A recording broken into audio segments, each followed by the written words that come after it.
akulah jalan, akulah kebenaran, akulah kehidupan. Yesus sendiri yang mengatakan itu, saudara. Bahwa percayalah bahwa Yesus adalah jalan, kebenaran, dan hidup. Dan satu hal,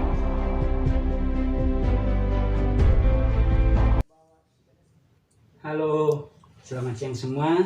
Kita berjumpa kembali di Rohani Itu Indah. Sebelum kita berbincang-bincang seputar anak muda yang bertobat, izinkan saya untuk membacakan buat saudara satu firman di dalam Yohanes 1 ayat 12. Tetapi semua orang yang menerimanya diberinya kuasa supaya menjadi anak-anak Allah, yaitu mereka yang percaya dalam namanya. Saya percaya bahwa firman ini akan membuat kita mengerti, membuat saudara mengerti akan hal siapa saudara. Nah, langsung saja kita panggil saudara Michael Tomisa. Halo. Halo bro. Gimana kabar bro? Baik. Puji Tuhan, wow luar biasa. Nah, saya sedikit berbincang-bincang dengan kamu mengenai tentang seputar generasi muda yang bertobat dan sungguh-sungguh mengikuti Kristus. Nah, begitu banyak orang merasa bahwa anak muda kita bertobat, apa sih itu pertobatan?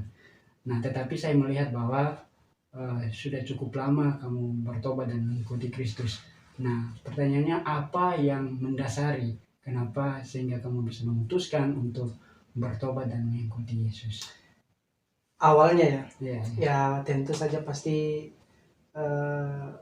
ya namanya juga kita anak muda bro, pasti kita sering hiduplah di dalam pergaulan yang bagi kita itu, bagi saya secara pribadi itu mungkin sudah nyaman, itu sudah mau bergaul bebas, hidup di dalam pergaulan yang bisa dibilang pergaulan yang hancur. Saya sudah masuk di dalam pergaulan itu.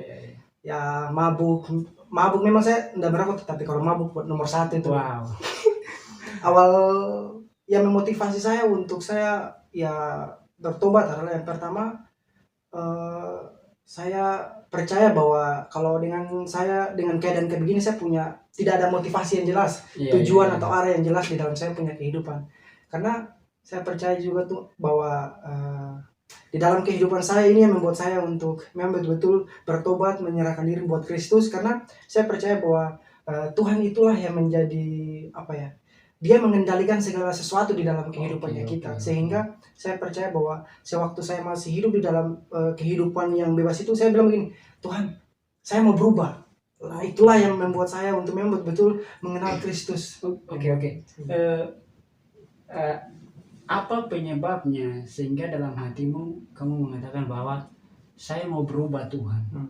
Biasanya kan kalau tidak ada sesuatu dalam tanda kutip tidak ada sesuatu dalam diri seseorang atau anak muda itu walau terserah, dia tidak peduli dengan namanya pertobatan. Nah, apa yang mendasari sehingga kamu bilang, Tuhan saya mau bertobat? Memang saya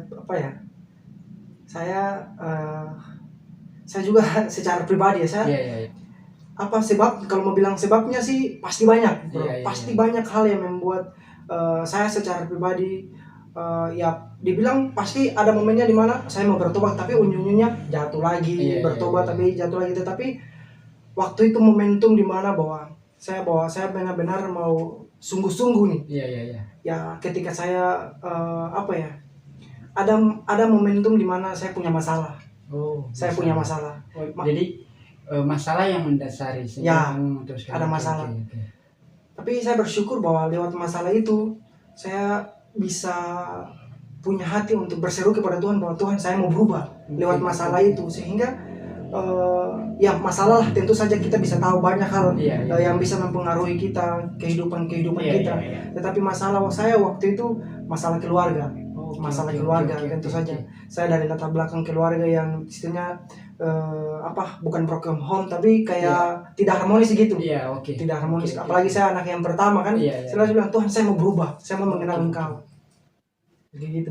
Oke. Jadi artinya bahwa masalah inilah yang menyebabkan kamu memutuskan untuk bertobat.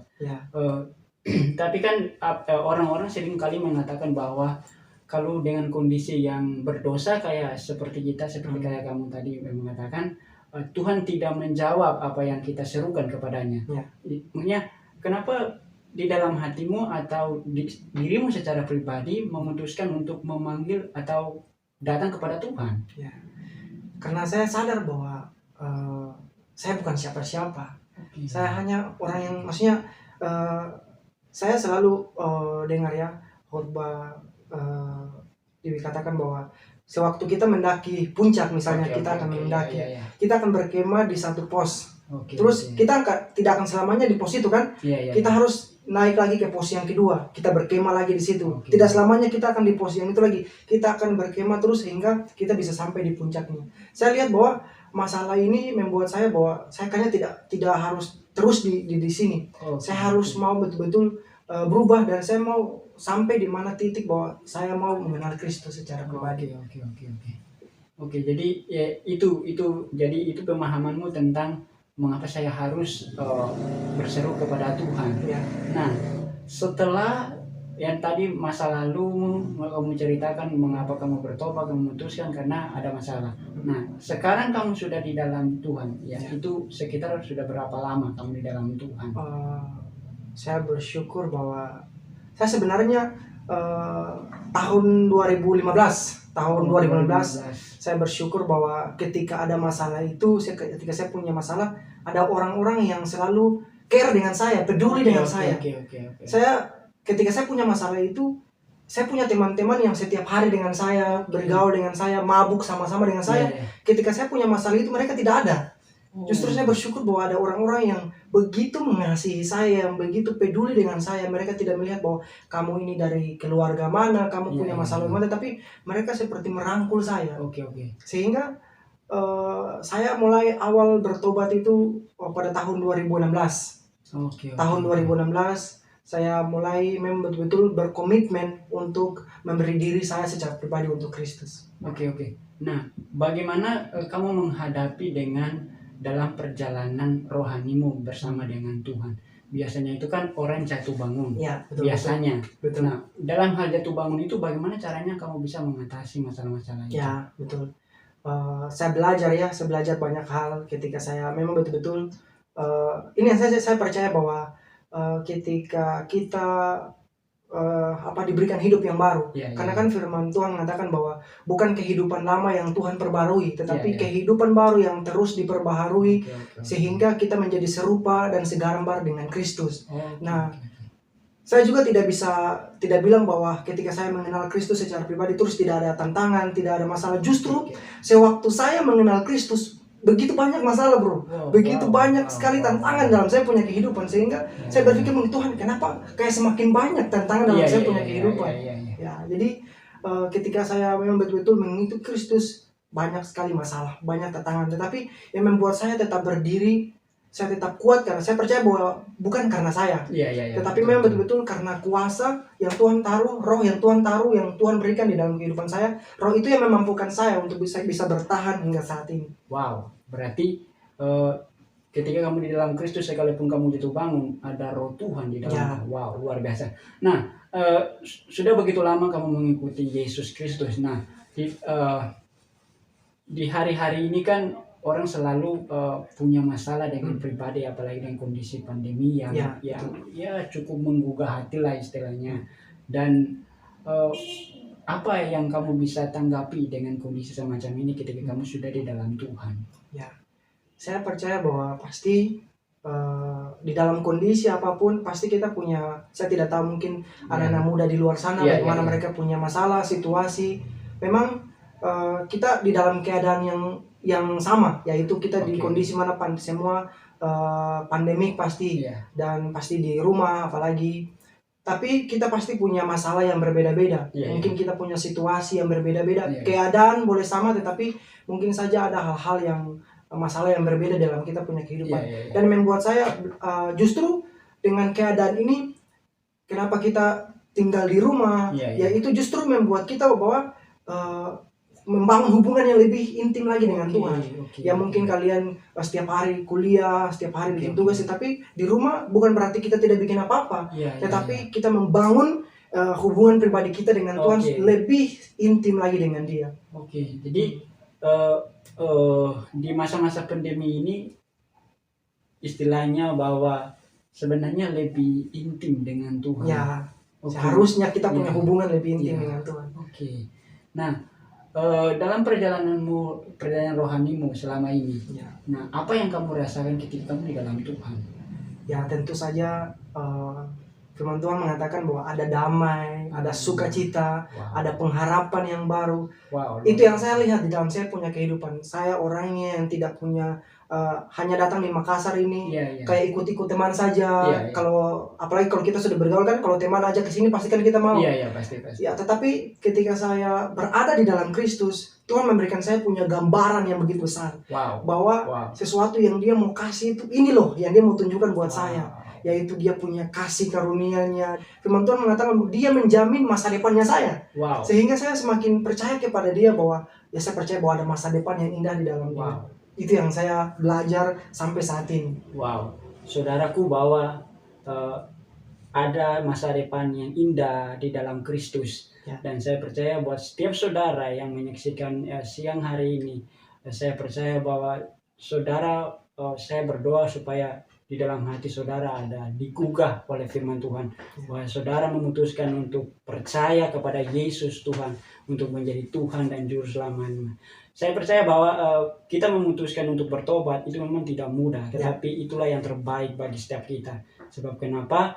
Masalah kita terbesar adalah dosa, dan itu tidak bisa dipulihkan oleh apapun kecuali dengan kita menyerahkan diri, kita bertobat sungguh-sungguh kepada Yesus Kristus. Sebab Dialah yang menjadi perantara antara kita dengan Allah, dan Dialah satu-satunya persyaratan untuk Dia mengampuni dosa umat manusia.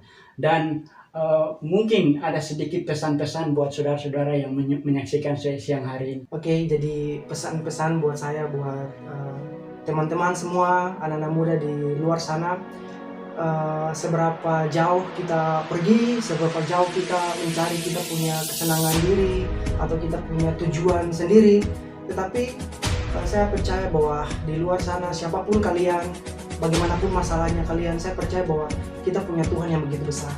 Kita punya Allah yang selalu menunggu kita kapan saja untuk kita datang kepada Dia, kita menerima Dia secara pribadi. Karena firman Tuhan mengatakan bahwa kita ini berharga, kita semua berharga di mata Dia. Jadi ketika kita punya masalah, mari kita datang kepada Kristus, bukan kita datang kepada tempat-tempat yang cuma sementara, kesenangan-kesenangan yang sementara. Itu yang saya alami.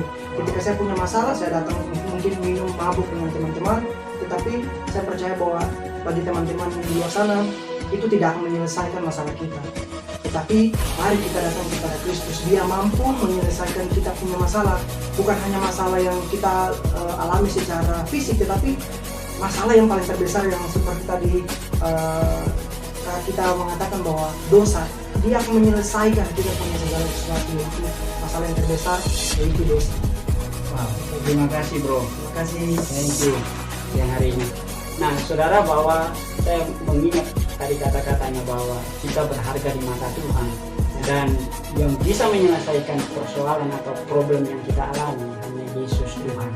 Dan marilah setiap kita merendahkan diri di hadapan Tuhan, datang sungguh-sungguh. Saya mengajak buat saudara, buat sister dan brother, mari kita datang sama-sama.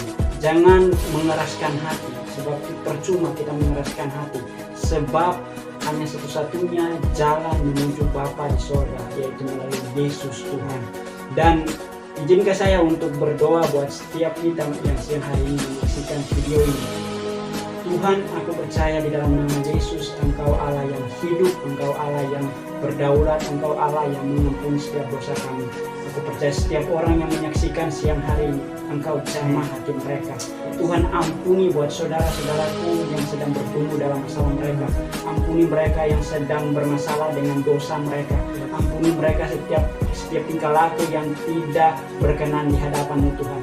Di dalam nama Yesus, namamu yang kudus, Engkaulah yang mengampuni mereka. Biarlah mereka datang dengan sungguh-sungguh hati di hadapan-Mu. Mereka percaya bahwa Yesus Tuhan yang hidup, yang dapat mengampuni, sebab Engkaulah satu-satunya persyaratan untuk mengampuni dosa. Terima kasih atas pengorbanan-Mu di kayu salib Tuhan. Aku percaya dengan pengorbanan-Mu kami diampuni. Kami bersyukur Tuhan siang hari ini di dalam nama Yesus. Amin. Amen. Thank you.